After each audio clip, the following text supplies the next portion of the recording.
അപ്പോൾ ഗൈസ് നമ്മളിത് ഉള്ളത് ഇപ്പോൾ ലേക്കിൻ്റെ അവിടെ കേട്ടോ.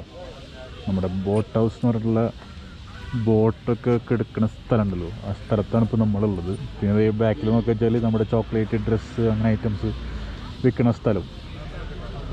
ഇപ്പോൾ ശുഭബായി ഇവിടെ ഉണ്ട്. അപ്പോൾ ഞങ്ങൾ കറങ്ങി തിരിഞ്ഞ് അവസാനം ലേക്കിലേക്ക് തന്നെ എത്തി. ഇനി നമ്മൾ ഇവിടുന്ന് നേരെ പോണത് റൂമിലേക്കാണ്. അതാണ് ഇപ്പം ഇനി പ്ലാൻ.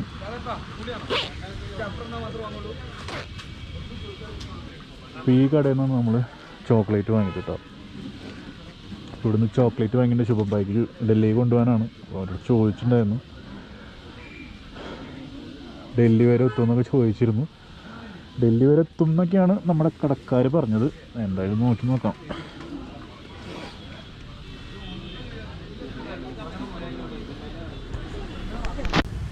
അപ്പോൾ ഫൈനലി നമ്മളിത് ലേക്കിൻ്റെ അടുത്തുള്ളൊരു ഹോട്ടലിൽ ഭക്ഷണം കഴിക്കാനിരിക്കുകയാണ്. ഇപ്പോൾ സമയം ഏകദേശം 7 മണിയായിട്ടുണ്ട്. 7 മണിക്ക് എന്തായാലും നമ്മളൊരു ഹില്ലിൻ്റെ മുകളിലാണല്ലോ നമ്മുടെ ഹോട്ടലുള്ളത്, അല്ല നമ്മൾ ഹോസ്റ്റലുള്ളത്. അപ്പോൾ അവിടേക്ക് പോയിട്ട് പിന്നെ അവിടെ പോയിട്ട് തിരിച്ചു വരേണ്ടി വെച്ചിട്ട് നമ്മൾ എന്തായാലും ഇവിടുന്ന് കഴിച്ചിട്ടാണ് നമ്മൾ ഇനി ഹോട്ടലിലേക്ക് പോകുന്നത്.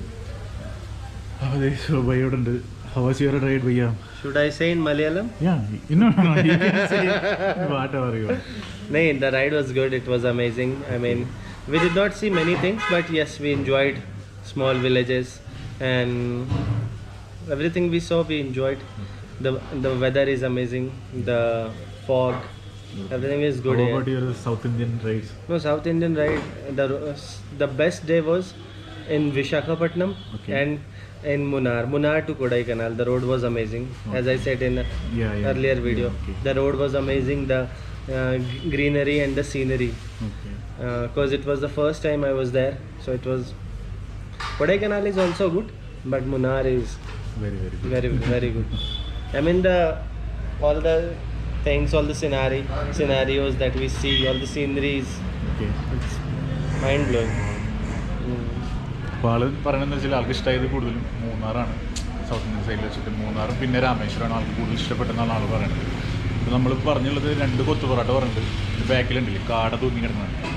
അപ്പോൾ കാട പറഞ്ഞിട്ടില്ല, നമ്മൾ 2 കൊത്തു പൊറോട്ടയാണ് പറഞ്ഞുള്ളത്. അപ്പോൾ അതിൽ കഴിച്ചിട്ട് നമുക്ക് റൂമിലേക്ക് പോകാം. അപ്പോൾ അങ്ങനെ നമ്മുടെ കൊത്തു പൊറോട്ട വന്നു. ശുഭമായും കൊത്തു പൊറോട്ടയാണ് കഴിക്കുന്നത്. അപ്പോൾ ആളുടെ വിളിച്ച് പറഞ്ഞിരുന്നു കുത്ത പൊറോട്ടയാണ്. അവരോട് കൊത്തു പൊറോട്ട എന്ന് പറയുന്നത് അവിടെ കുത്താതെ നായയാണല്ലോ. അപ്പോൾ കുത്ത പൊറോട്ടയാണോ, അതായത് നായ പൊറോട്ടയാണോ എന്ന് ചോദിച്ചിരുന്നു അവരോട് പറഞ്ഞിരുന്നു. ഒരു ഫോൺ ചെയ്തിട്ട് ഞാൻ പറഞ്ഞിരുന്നു. അപ്പോൾ നല്ല രസമുണ്ട് കഴിക്കാനൊക്കെ, നല്ല ടേസ്റ്റ് ഉണ്ട് പൊറോട്ട കഴിക്കാൻ. പിന്നെ ഈ തണുപ്പത്ത് ഈ ചൂട് പൊറോട്ടയും ഈ ഗ്രേവിയും കൂടി കഴിക്കുന്നു. അപ്പോൾ എന്താ പറയുക, ഒരു രക്ഷയില്ല, നല്ല ടേസ്റ്റ് ഉണ്ട്. അപ്പോൾ എന്തായാലും കഴിക്കട്ടെ.